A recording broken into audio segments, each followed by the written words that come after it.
The next big topic is confidence intervals. So the goal here is to estimate the parameter. You want a range of plausible values for the parameter, and you're going to do that based on your sample statistic.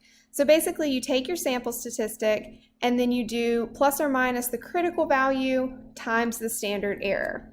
Another name for this whole piece, critical value times standard error, altogether, that's called the margin of error. So basically your statistic is the estimate, but you know it may not be perfect. You need to give yourself a margin of error. So you just have to adjust this general formula depending on the type of data that you have. Okay, so I'm going to start off with my statistic. For categorical data, that's p hat, a sample proportion, plus or minus a critical value. For categorical data, that's going to be z star, so that comes from the normal distribution. And then I'm going to use my formula for the standard error. But there is one problem, which is that I'm trying to estimate the parameter. I don't know what the true proportion is. And so the best that I can do here is to use p hat. So I'm going to use p hat in my confidence interval formula.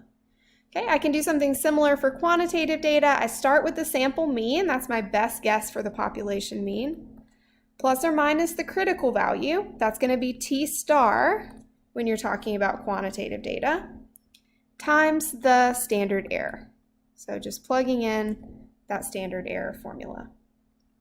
The other thing that comes up with confidence intervals is that sometimes we're given a certain margin of error, so the margin of error that we want, and we want to calculate the sample size. How big does the sample size need to be to give us that particular margin of error?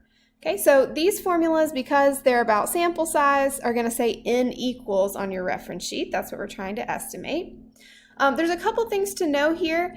One is that you may not have a value for p, right? This is going to be something you do before collecting the sample, so you certainly don't know the true proportion, but you may not have a sample proportion either. So if no value is given for p, no value is given, you're going to use p equals 0.5. Okay. Other thing I wanted to point out was that when you look at the one for quantitative data, it has z star in it. And this is actually the only time you use z star for quantitative data. But the reason is that you wouldn't know the degrees of freedom. So if you wanted to calculate a t star, usually you have to do the degrees of freedom as n-1, and you don't know the sample size, so you can't do n-1. So the only real option is to use z star instead.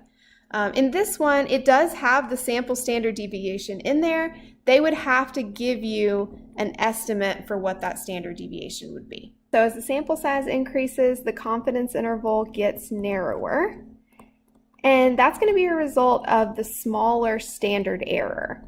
So there's sort of two ways that you could think about this. You could actually look at the formula for the standard error and see that sample size is in the denominator. So as sample size gets bigger, standard error gets smaller. Or you could just sort of think about it intuitively. That is, you have more information, you're going to be more precise, so your standard error gets smaller.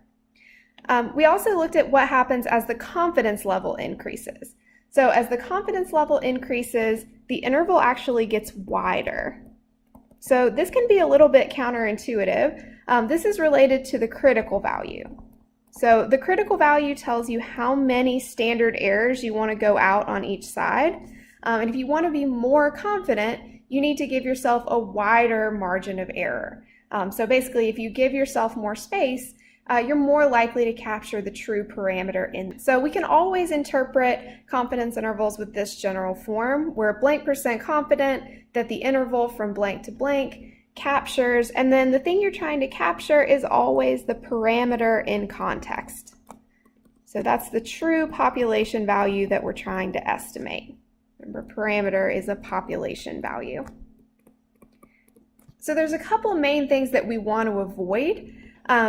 Confidence intervals are not saying anything about individuals.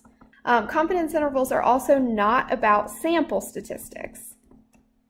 We don't need a confidence interval to tell us what the sample statistics are because we can just calculate that from the sample. We don't need any interval.